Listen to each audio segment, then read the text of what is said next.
안녕하십니까. 매일 아침 조간신문의 주요 기사를 딱딱 풀어서 해석해드리는 조간 딱풀 2020년 끝날에 인사드립니다. 12월 31일 목요일입니다. 어제 청와대가 상당히 바빴죠. 연말에 바빴습니다. 정만호 국민소통수석이 3번이나 브리핑을 했습니다. 전부 인사 관련이었죠. 마이크 앞에 섰는데 3번 인사 내용을 다 발표를 했습니다. 그리고 오늘도 새로운 발표가 있을 예정입니다. 자, 어제 인사 특징을 또 요약을 해보면은 일단은 레임덕 방지용, 그리고 윤석열 견제용 이렇게 압축이 됩니다.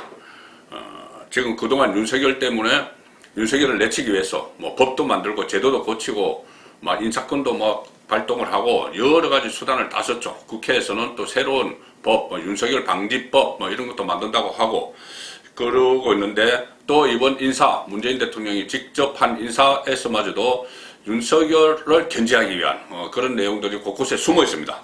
뭘 그렇게 잘못한 일이 많은지, 검찰개혁으로 아무리 포장을 해도 이것은 살아있는 권력을 수사를 하려는 윤석열을 내치기 위한 조치들이다. 또 이번 인사도 그렇다. 그렇게밖에 해석이 안 됩니다. 자, 먼저 어제 청와대가 공식 발표한 인사부터 간략히 살펴보겠습니다. 첫 공수처장의 김진욱, 법무부 장관의 박범계, 판사 출신 2명을 딱 포진시켜서 검찰을 압박을 하고 있습니다.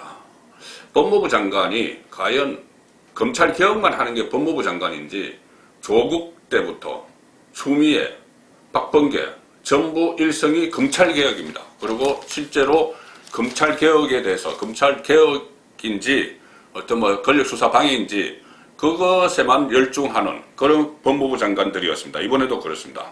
그리고 환경부 장관에는 삼선 의원 한정혜, 보훈처장에는 한기철 전 해군 참모총장이 임명이 됐고, 개각 발표 뒤에 노영민 대통령 비서실장, 김상조 정책실장, 김종호 민정수석 등 핵심 참모들이 문 대통령에게 동반 사의를 밝혔다. 자, 이것까지 브리핑이 됐습니다. 자, 이렇게 이 동반 사의를 밝혔는데 후임자에 대해서는 오늘 중으로 청와대가 발표를 하죠. 그런데 오늘 조간신문에는 후임자들이 다 나왔습니다. 다 나왔는데 이것은 어떻게 취재를 하느냐, 크게는 2가지죠. 하나는 인사 검증 과정에서 인사 검증을 하니 그 발표하기 전에 인사 검증 과정에서 기자들에게 포착이 되는 경우가 있습니다. 그 경우가 하나 있고, 또 하나는 청와대가 여론을 떠보기 위해서 이 사람을 여기 앉히면 어떨까 여론을 떠보기 위해서 은근히 흘려보는 경우가 있습니다. 흘려서 언론이 막 검증을 하죠. 하루 사이에 막 검증을 해서 여론이 반영이 됩니다.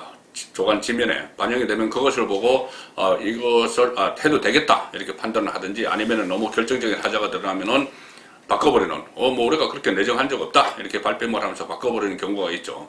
과거에 그 방법은 김대중 정부 시절에 김대중 대통령이 자주 썼습니다. 언론에 딱 어떤 인사를 뭐 무슨 장관에 총리에 임명할 거다 딱 흘리고 보는 거죠.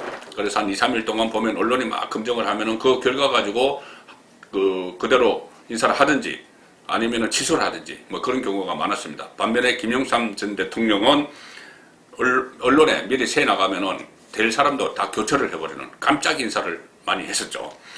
자, 그래서 후임자를 다 취재를 했는데 일면에 이것을 보도할 정도 되면은 취재가 다 됐다는 이야기입니다. 동아일보 청와대 실장의 비서실장은 유영민, 정책실장은 이효성, 민정수석은 신현수, 다 이름까지 일면에 이렇게 다 박아서 나왔습니다. 오늘 청와대 발표에서 이대로 발표될 가능성이 높죠. 만약에 그 중에서 한두 명이 탈락을 한다면은 그것은 다른 언론에서 부정적인 시각을 보였기 때문이다. 뭐 이렇게 볼 수도 있을 겁니다. 문 대통령, 노영민 등 교체, 인적 쇄신 이러면 오늘 발표. 그리고 또 있습니다. 홍남기 경제부총리를 포함해서 다음 달 초에 4개나 5개 정도 부처가 또 개각이 됩니다. 이러면 오늘 후임 대통령 비서실장으로 유영민 전 가기정통부 장관, 정책실장은 이호성 현 경제수석, 민정수석은 신현수 전 국정원 기조실장을 임명할 것으로 알려졌다. 자, 이렇게까지 나와 있고, 자, 이번 연쇄 인사에 대해서는 언론에서 여러 가지 다양한 분석을 내놓고 있습니다. 결국은 초점은 이 분위기 쇄신을 통한 레임덕 차단, 그리고 또 하나는 기성전 윤석열 잡기, 그렇게 언론도 다 분석을 하고 있습니다. 동아일보 3면을 보시면 문 대통령 가장 신뢰하는 인사들로 친정체제, 레임덕 차단 포석. 자, 임기 말에 가니 당연히 레임덕이 찾아오겠죠. 그리고 윤석열 쫓아내기 실패하는 바람에 레임덕이 둑이 무너졌습니다. 이미 여론조사, 국정운영 지지율 조사를 보면 압니다. 30%대로 주저앉았죠. 그러니 그것을 어떻게 막아보겠다고 내 사람 내 곁에 나와 가까운 사람들을 딱 포진을 시켜서 그대로 정경포로 밀고 나가는 겁니다. 유영민 기업인 출신이고 문재인 캠프 참여한 경력이 있고 친문 진영의 부산파와도 가깝다. 뭐 이호철 이런 사람들이 부산파죠. 이호성 정통 경제관료 출신이고 문 대통령이 이호성 보고받을 때 가장 좋아한다. 뭐 이런 말들도 나옵니다. 신현수 신임 민정수석이 될 사람, 노정부 청와대에서 근무했고 노무현 청와대에서 근무했고 문 대통령의 신뢰 상상 이상이다. 자, 그리고 검찰개혁도 나옵니다. 검찰개혁을 효율적으로 뒷받침한다는 글을 얻어도 있다. 이 부분에 주목을 좀 하시면 제가 설명을 해드리겠습니다. 검찰개혁의 효율적 뒷받침 얻어도 있다. 신현수. 자, 그리고 현 정부 한겨레 신문입니다. 현 정부 네 번째 비검찰 법무부 장관 박범계 어제 임명이 됐죠. 지명이 됐죠. 윤석열과 불편한 동거, 윤석열 찍어내기 여기다.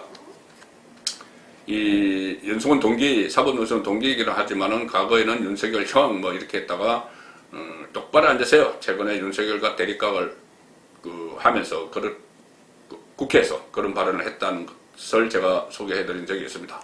그런 윤석열 법무부 장관 합친 것. 지명 뒤에 첫 일성으로 검찰개혁. 박범계 또 그렇게 이야기했습니다. 법무부 장관이 모든 일이 검찰개혁만 하면 되는 것처럼 검찰개혁.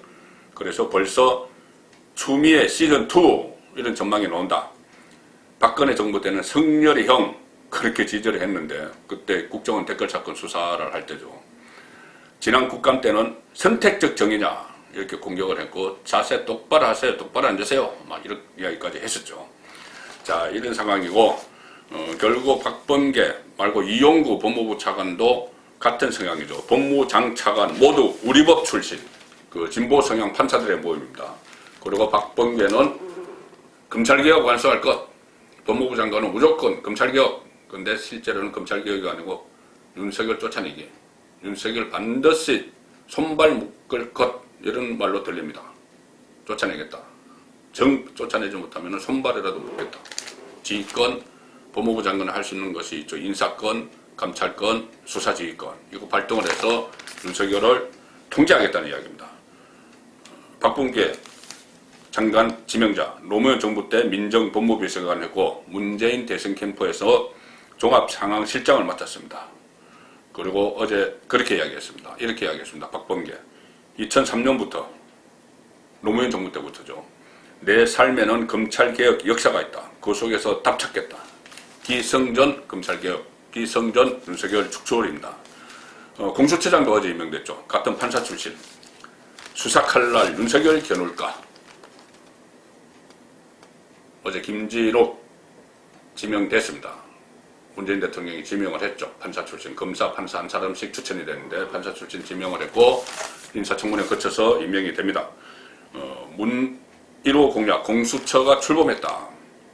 그런데 이 김진욱 그 내정자를 보면은 좀 정치적인 색깔은 거의 없습니다. 뭐 우리법 연구가 이런 출신도 아니고 다만 앞으로 임명될 차장 그리고 공수처 차장 그리고 검사들이 아마 민변 출신들이 대거 몰려와서 민변이 공수처를 장악하지 않겠느냐. 그래서 공수처장은 그냥 호울만 있고 차장을 비롯해서 강경파 민변 검사들이 공수처를 장악해서 살아있는 권력 수사는 뭉개고 특정 야당을 겨냥한 수사는 아주 적극적으로 할 것이다. 그런 분석이 나오고 있습니다. 그래서 2인자 차장, 검사, 인선 후폭풍이 일어날 것이다. 친정권 성향 인사로 채우나 그런 우려가 나온다. 윤석열 맞춤형 공수처 인사가 후속 인사가 나올 수가 있는 이야기입니다. 자, 그래서 결국 이것을 보면은 뭐 직감 문제도 그렇고 뭐 여러 가지 이 어떤 국정 방향이 바뀌는 건 그거 바뀌는 거 아닙니다. 저 사람만 바뀐 거죠. 제가 내 사람 내 곁에 이렇게 다시 막 새로 포진시키는 이것이 레임덕 방지하기 위해서 막 강하게 그대로 밀고 나가려는 그런 차원인데, 조선일보는 사람만 바꾸고 정책은 그대로 간다. 자, 이런 분석을 실었습니다. 지금 사람만 바뀌었지, 그 사람도 뭐 다 같은 사람들입니다. 조국이나 추미애나 박범계나 다 같죠. 더 강성일 수도 있습니다. 친문 핵심 윤건영 의원은 이렇게 이야기합니다. 그 청와대 국정상황실장을 지냈었죠. 정책 대전환이란 사실상 모든 분야 정책을 바꾸라는 주문인데 그건 좀 큰일 날 소리다. 우리 그렇게 안 한다. 방향 전환보다 지금은 그 방향에서 현실을 잘 구현해낼 능력이 중요하다. 뭐 이렇게 이야기했지만 실제로는 다른 사람들은 못 믿겠다. 임기 말에 우리 사람들만 가지고 하겠다. 이 이야기입니다. 제가 조금 전에 그 민정수석 부분에 대해서 설명을 드리겠다고 했는데, 자, 이런 겁니다. 민정수석 인사를 보면은 윤석열에 대한 징계 2개월 그 법무부 검사 징계위원회에서 2개월 정직 처분 내린 것, 거기에 대해서 청와대는 우리는 아무 재량이 없다. 그래서 추미애 장관이 제청한 거 그냥 뭐 제가만 했다, 결재만 했다, 도장만 찍었다 이렇게 이야기하죠. 그런데 이번 인사를 꼼꼼히 보시면 그것이 아니다. 처음부터 청와대 문재인 대통령이 막후에서 다 조율했다. 이런 흔적이 드러나 버렸습니다. 뭐냐면 이번에 김종호 민정수석이 교체가 되고 신현수가 새로 되죠. 김종호 민정수석이 임명된 지 4개월밖에 안 됩니다. 그 전에 김조원에 의해서 4개월 전에 민정수석에 임명이 됐는데, 자, 이번에 노영민, 김상조 실장들, 수석 위에 실장이 있죠. 실장 두 사람이 사의를 표명하는데 사표를 내겠다고 하는데 같이 합니다. 임명된 지 4개월 된 수석이 실장들과 같이 저도 나가겠습니다. 이렇게 합니다. 왜일까? 자, 일단 언론 분석도 그렇고 여러 가지 분석으로는 윤석열 징계, 여기에 대해서 책임을 지금 징계를 하지 못한, 그러니까 이 민정수석은 검찰, 법원 사실상 다 막 간라를 합니다. 다 통제를 하고 정보도 막 수집하고 뭐 어떤 때는 뭐 소통도 하고 그렇게 하죠. 그런데 징계 2개월 정도 하면은 법원, 행정법원에서 그것을 기각을 안 할 것이다, 받아들일 것이다, 이런 판단을 했는데 그것이 어긋나 버려서 윤석열이 짠하고 다시 등장을 했고, 특히나 문재인 대통령이 정직 2개월 여기 도장까지 찍었는데 소송을 통해서 문재인 대 윤석열 구도가 돼버리고 윤석열이 이기는 이런 결과가 됐기 때문에 그것을 청와대 안에서 실무적으로 기한을 했던 민정수석이 4개월 됐지만은 옷 벗고 나오는 그런 상황이 돼버린 겁니다. 대통령이 대국민 사과까지 하셔야 되는 그런 지경에 처하게 했기 때문에 책임을 지고 노는 것이죠.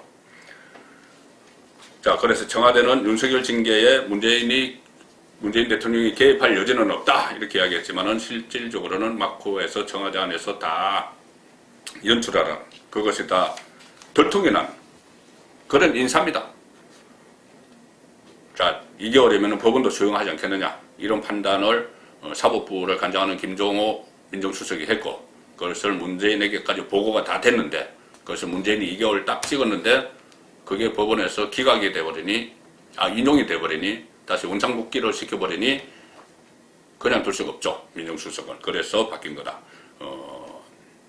이 김종호 민정수석은 감사원 출신이기 때문에 어떤 이런 판단을 잘 못하는 거 아니냐. 그래서 후임에 신현수 국정기조실장을 지냈었죠.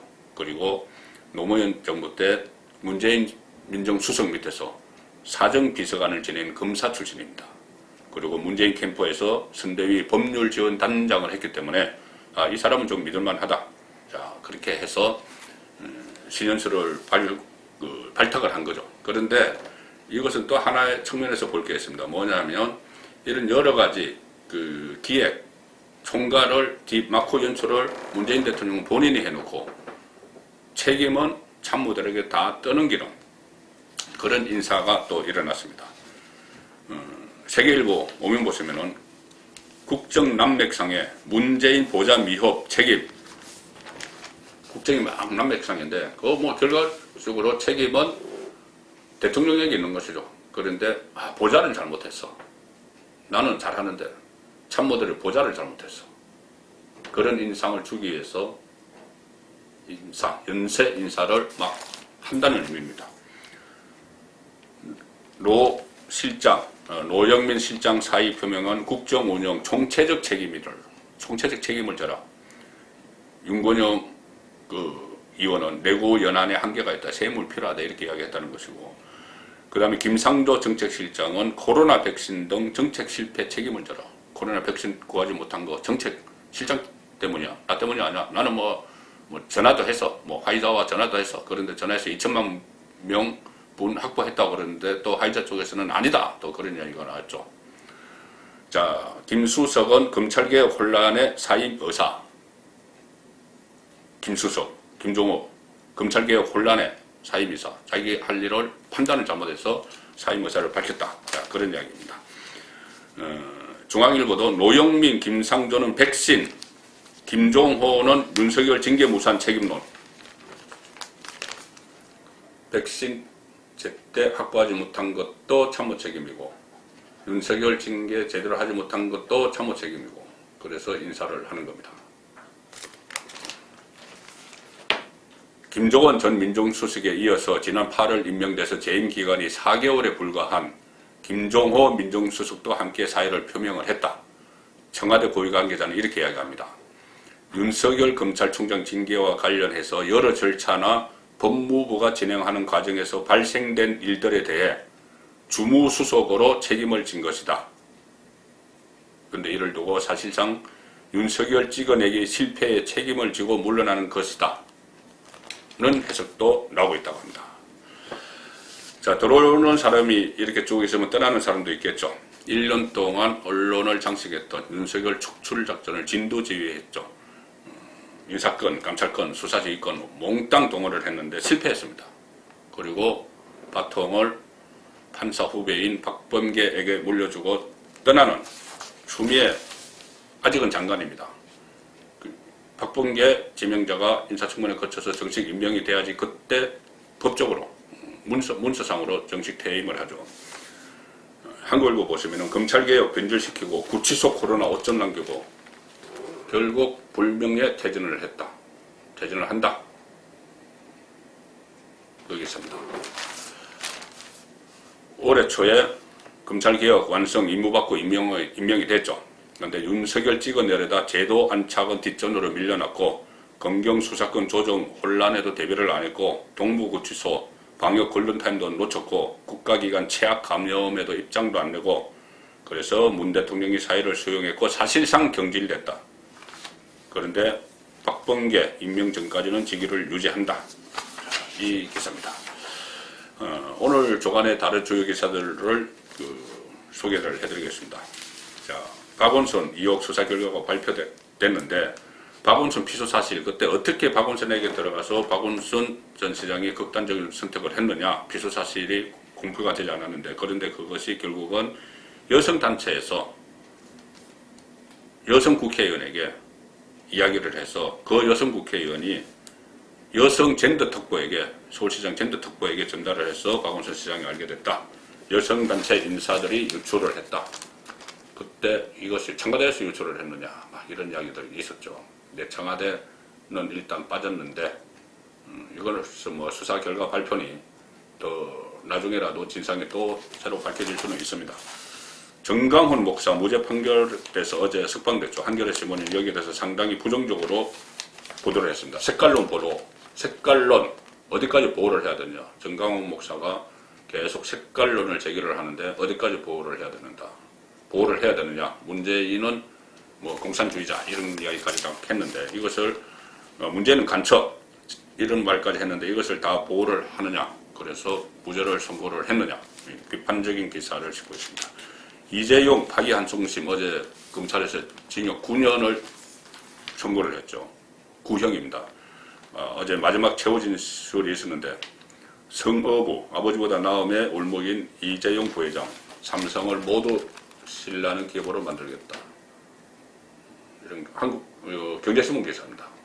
경제신문에서 이렇게 상세히 이재용의 최후 진술 내용을 매일경제가 소개를 하고 있고요. 이낙연 문재인과 상의 없이 김종인의 영수회담 제안 역할 찬납.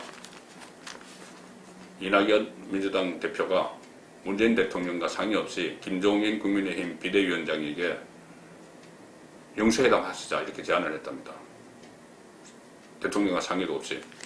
그러니 임기 말에 레임덕에 오는 현상 중에 하나가 여당이 차별화를 하는 거죠. 다음 대권 도전을 위해서. 이낙연 대권 주자죠. 그래서 지금 차별화를 하면서 자기 나름대로 마이웨이 행보를 하는 겁니다. 그리고 여기서 김종인 비대위원장은 할 일 있으면 만나보겠다 이렇게 긍정적으로 대답을 했다는데, 이 시국에 국회에서 모든 것을 다 날치기를 하고 공수처 설치하고 윤석열 쫓아내게 하고 이 시국에 청와대 들어가면은 들러리를 쓰는 격분이 안 된다. 그럼 비판들도 나오고 있습니다. 자, 오늘 2020년 마지막 날인데 뭐 이런 날에는 신문들이 가끔 파격적인 편집을 합니다. 눈에 확 띄도록 파격적인 편집을 하는데, 오늘 자 한국일보 일면을 보시겠습니다. 일면 기사입니다. 위에 2018, 2019, 2020년 마스크로 가렸습니다. 2021, 2022 있고. 자, 이게 일면 톡 기사입니다. 그 제목까지도 밑으로 넣었죠. 접으면 이렇게 되는 것이죠. 이렇게 되었고, 제목까지도 밑으로 넣어서 파격적인 편집을 했습니다. 그만큼 2020년 한 해가 마스크로 인해서 많은 부분을 가렸고 일상 모두를 가렸습니다. 그렇지만 마스크가 드러낸 것도 있다. 배달기사 땀방울, 현장으로 달려가는 간호사, 코로나 불로에 한층 취약한 젊은 여성들, 요양병원의 노약자, 이런 사람들의 존재를 드러냈다. 그래서 마스크가 우리 얼굴을 가릴지언정 활짝 열린 마음까지 가릴 수는 없음을 마스크 위로 내놓은 눈빛으로 보여줄 수 있는 그런 2021년이 되길 기원합니다. 이렇게 끝을 맺었습니다. 조간 딱 풀렸습니다.